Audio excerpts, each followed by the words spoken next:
This one's from ESPN.com. They did reasons for hope and reasons for concern for each team. For the Browns, reasons for hope.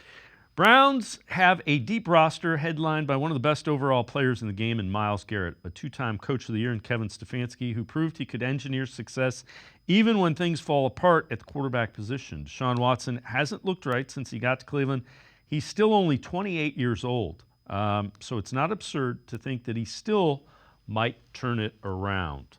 All those things are very true. And Tim, every time I come back to Deshaun Watson, I say this, nobody's been able to tell me, and Deshaun Watson has not had a debilitating career-ending injury.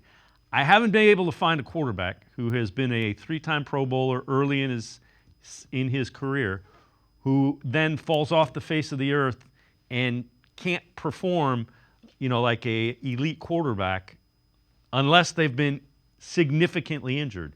Deshaun Watson hasn't been significantly injured, and I got to believe he gets back to playing at least, top 10 quarterback if he stays healthy.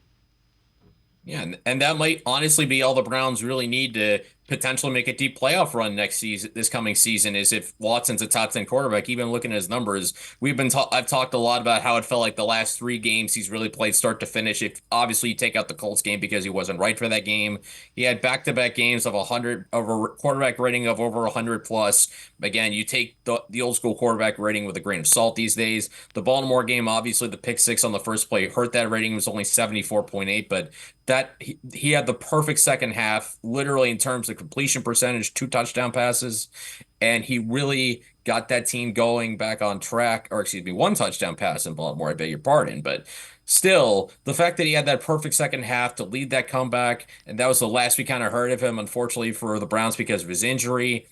It should be a more promising thing going forward. Obviously, he's got to be able to stay on the field. We've talked about that a bunch, that he's got to find a way to protect himself from those big hits more often.